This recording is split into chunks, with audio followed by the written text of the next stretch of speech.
Hello, my friend zone friends, and welcome back to another installment. I'm your host, Michael Soto, and local real estate agent here in Las Vegas, and you're in the Friend Zone, the most organized meetup group here in Las Vegas, and you ain't never had a friend like me. And let's hop right into it. What are we talking about today? We're talking about, of course, becoming a host here at the Friend Zone Meetups, and it is a doozy of a topic, as I gotta get people vetted to become a host, of course, so I need to actually physically meet you. We need to talk on the Discord. If you don't know what that is, links below. And you got to be ready to take on some responsibility. It's not all fun and games. Though it can be a great time and a great way to meet new people and to actually facilitate, to foster real relationships, friendships that'll last a long time here in Las Vegas. And that's what we aim to do. It's going to take a little bit of skill, a little bit of effort, and actually a lot of effort. And maybe some charisma, some charismatic flavor, okay? So, what am I talking about here? Of course, well, becoming a host, there's a few things that I want you guys to know. One of those things is the tools that we use to make the Friend Zone have a specific flavor. Now, people tell me all the time, Mike, your Friend Zone meetup has a different feel than the other meetups groups, and we have a mission statement here, and that's the reason why. It's to make long-lasting friendships. It's not about hookups. It's not about anything like that. It's about actually making friends and doing cheap activities here in Las Vegas. So it's good. It's good that we have a lot of good people that are on board with that mission, and that's what makes this whole Friend Zone thing work. Okay, so in order to preserve that, you got to use some of the tools to do so. So one of the Friend Zone tools, of course, is the Meetup app of itself.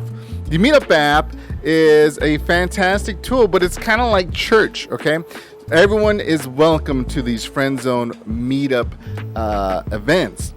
Right, and then we also have the Discord. Now, let me see if I can pull that up right quick. So we also have the Discord and the Friend Zone. Now, this is more like our clubhouse, if you could say. So, imagine. Oh, here.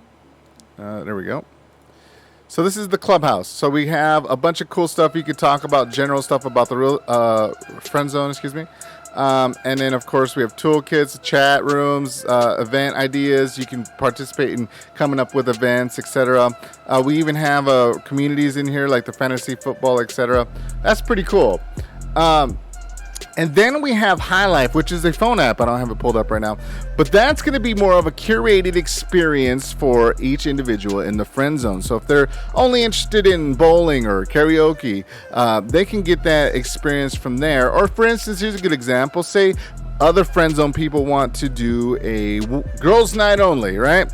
That's a fantastic way to do so, is the High Life app can create a girls' night only that goes bowling or wherever they would like to go. So super cool. Those are the tools and what they're meant for. All right. But back to the Friend Zone Meetup, the Meetup app itself, of course, like I said, this is going out to everybody. So picking the venue is super important, okay? The venue is one of the main draws to getting more people involved in the Friend Zone. So I like to have a little bit of creativity when it comes to where we go. Okay, as you can see, we only have two of them up right now. The Happy Hour with Friends, and then a Moapa Valley Gourmets. That's going to be super fun. And you can see there's the two different types of events. Obviously, this one's involving drinking, and this one is probably more family friendly. And I do that on purpose because we want to get a good mix of different people from different all walks of life, families, people that are single, people that are not single, people that are recently divorced, etc. Whatever your reason to get out, I want to provide those reasons to come out and meet new people, okay? So that's important when you're picking your venue. The second thing that's super important when picking the venue is to make sure that the venue encourages conversation to happen naturally, okay? So poor example of a meetup would be going to the movies at a movie theater, okay? Not a whole lot of conversation there. I probably will never do a club because it's hard as heck to hear inside a club, and people can get lost very easily as it's extraordinarily crowded. And what's another poor example? Let's say I probably won't do anything that isn't, like I said, isn't conducive to conversing, having conversation. So anyway, so picking the venue is super important too, as you want to make sure that you have the opportunity to make people feel welcome. All right, and that goes into, of course, the beginning and setting up your meetup. Okay, setting up your meetup is important as attending it. You're going to need to call the venue ahead of time and let them know, or actually, you don't, to get information. Your information gathering. It's a good idea to go to the location to find out what it's like yourself. But if in the case that you cannot do that, make sure to call and see what that venue is, how they can accommodate for a group of your size, and make sure that they and ask if they can do anything for your group, if they have any discounts or any of that. So just get a good idea of the location, of course, before you go there. And then I recommend doing that a week beforehand, kind of give them an idea how many people you're going to bring. They could accommodate for those people. And then the day before, you should do the same thing, okay? You should be calling, see what their accommodations are, and just a good old-fashioned refresher in case you maybe have missed something before. All right? Well, it's kind of a rock star thing to be the host. However, that's not really what it's about, all right? You have to be welcoming to everybody. And it's going to be... you're going to need to be there on time, actually early. I recommend being to any meetup a half hour early. You're probably saying, what? That's crazy. No, it's crazy that people don't show up a half hour early host, because people oftentimes, you have to remember, a lot of these people are coming out for the first time. So they don't want to be late either, because they want to make sure that they're accommodated for. I can't tell you how many times I've been there a half hour early and there are already 2 or 3 participants there waiting for me. Okay? So make sure that you're there on time. No, not on time, early, to receive people. And make sure that they feel welcome, and let them know what's going on and how this is all going to go down, because people are going to show up early. It's just the nature of the beast. If you show up late, it shows that you don't care. It shows that you're not really involved, and you're going to be rushing and stressed out. And that right there creates an environment that is not welcoming. Okay, so make sure that you make everyone feel welcome. All right, if you're going to be a host, I recommend that you wear a t-shirt of a red kind, okay? So I have t-shirts for sale. Now you can buy those t-shirts, are already on the Discord if you want to represent the friend zone. I also have the leadership shirts as well for sale. If you want to be a leader and do those kind of things, they're about $36 a pop. I'm not making any profit on them. They're embroidered. They're super nice. They're even got a little patch on the other side as well. Actually, well, there you see it. So I'm not making any money on those. Don't worry about that. But it's great to wear the shirt for a few reasons, all right? The shirt allows people to identify you miles away. Trust me. Okay, when I said I'm wearing a red polo, people have literally found me on the street, not at the location that we're supposed to meet, but literally walking to that location, they have found me and said, oh yeah, what's going on? You're the friend zone, blah, blah, blah. That's exactly what we want. No confusion. You don't want confusion at one of your events, because if people don't know where to go, they're going to leave. They're not going to tell you. They're going to just bounce, because they're going to talk to their friends about what a terrible experience that going to a friend zone event was, and I don't want that. Okay, I really, really don't want that, because we're the most organized meetup group in Las Vegas, and one of the main contributors to that is the uniform. Okay, so make sure you pick yourself up a red shirt and get that a part of your arsenal for your tools for the friend zone meetups.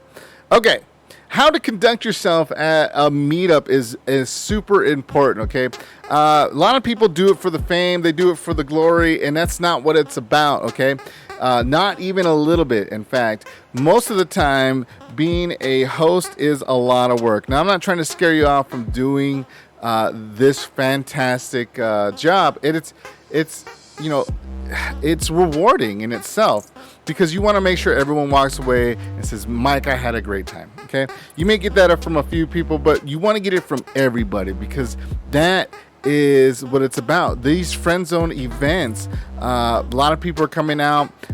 They're making, they've heard about us. They know that we're going to be extraordinarily welcoming, and that may be the only reason why they even come out. And if they don't get that experience, they're not going to come back. So making sure you give everyone that experience requires a little bit of out of your comfort zone. Okay, you may be getting out of your comfort zone just by doing this, and thank you for that, but we're gonna have to step it up a little bit. And what I mean by that is, no one should be sitting by themselves. Okay, no one should be. You should introduce yourself to every single person. Okay, I use different tools for that. I use name tags. The reason why I use name tags is, one, so I can introduce myself to them personally, and then we can have a little bit of that interaction by them getting their name tag. Of course, the name tag idea is fantastic for everyone to remember and know each other's names while they're there, because you're going to be talking to 30 plus people maybe. So memorizing names is pretty difficult. I know what it is for me. But name tags is a fantastic idea. Now, I recommend getting them on Amazon. They're super cheap, and get some markers super cheap. I think it cost me a whole $10 to do that. But I recommend you guys get your own name tags and bring that to the table, as it's a great way for your first introductions of meeting people. After you get past your introductions, everyone's going to be finding who they're comfortable with and talking to them. And that's it's called clicking up. It happens at every single party all the time. Okay, they're going to find somebody they can relate with and do those things. Okay, you are not supposed to do that. Okay, do not click up. As the host, you need to make sure that you make your rounds and talk to every single person on a personal level, because you're the host. Okay, you don't get to enjoy your little clique. You need to click with everybody. And the reason why I say that's important is because we don't want to create an atmosphere where this is like the cool kids table and then this is like the rejects table. Okay, people feel that way. It may not be your intent. I get that, but if everyone's not mingling with each other, that's exactly what happens.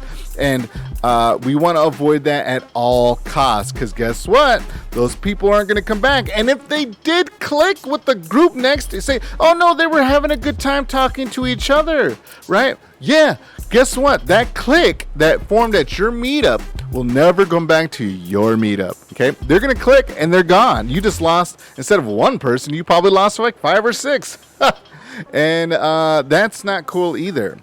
So make sure that you're actively talking with everybody and taking care of everyone, as you are the host. This is not high school. We don't want to create cliques. This is not the lunchroom where you can't sit here mentality exists. Okay, and I know that's not people's intent, but that's what has to happen. And the only way for that to happen too is to remove yourself from the click. So you're having a good time, right? You're having a good time. And you don't think about these things when you're having a good time, but it's not your job to have a good time. It's your job to host. You're kind of like a waiter or a waitress. Okay, you need to make your rounds and make sure that everyone is taken care of, and trying to create a great dialogue with everybody there, especially if they're by themselves.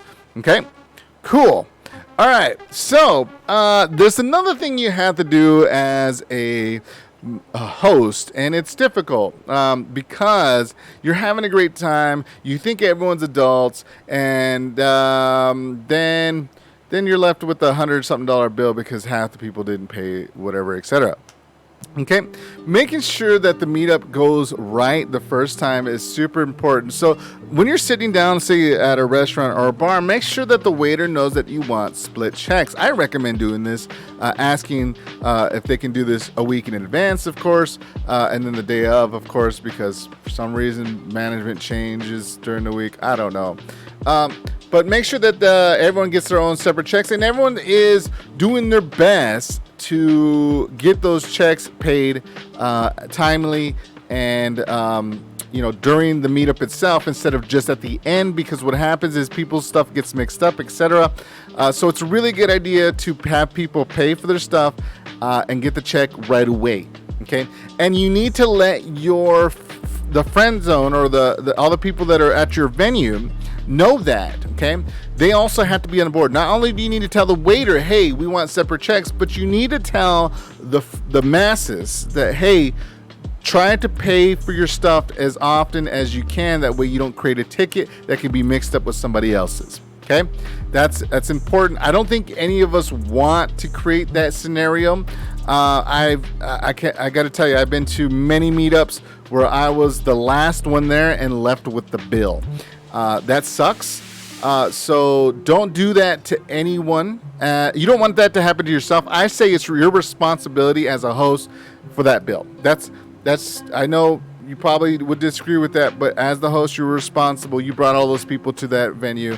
I would argue that you are responsible for that bill, but you don't want to let that happen in the first place, if you know what I'm saying. All right. We have had successful meetups where that has not happened, but I digress. All right. So that's another thing you want to make sure everyone is being respectful too. Okay, so at the venue, you want to make sure that we get welcomed back. So make sure that not only are you respectful to the meetup guests, but the meetup guests are respectful to the venue. Okay. Sometimes parties can get a little out of hand. People can get a little drunk. But you kind of want to make sure that you are the principal. You tone things down when it's necessary. Don't be the hype man if things are getting out of control, because once it's out of your control, then we're probably not going to get any invites back, and probably a majority of the other people may be uncomfortable. So make sure you read the room. Make sure that you are setting the tone and that everyone is respectful at the venue itself. Okay. And I think that's it. Okay. Oh, actually, I have one more thing. I told you guys you'd be there 30 minutes early. I recommend that you're the last to leave. Okay. Now, I know some people will disagree with me on this one as well, but I really think you should be the last to leave, as you want to make sure that the meetup goes perfectly well, the venue is not upset, and things don't get out of control once you do leave. Now, if you do have to leave, I understand. However, these are the things that you're going to do, because you're going to plan ahead. You're going to, if you're going to have a 3-hour event and you need to leave after that third hour, that's fine. You just need to announce in the meetup that you are going to turn into a pumpkin after 3 hours. Okay? After that, of course, at the meetup itself, you're going to make sure that you let everyone know, and I mean everyone that's left at that venue, that you're leaving. So all the friend zone people, you're going to let them know. And you're going to say your goodbyes. You do your last run through, talk to everybody. Hey, guys, I'm leaving, blah, blah, blah. It was a great night hanging out with y'all, etc. And then make your exit. Okay? Do not leave unannounced. That's super rude and awful. It's don't do that. People, all that work that you did to make everyone feel welcome will be gone in an instant if you decide to ghost the party.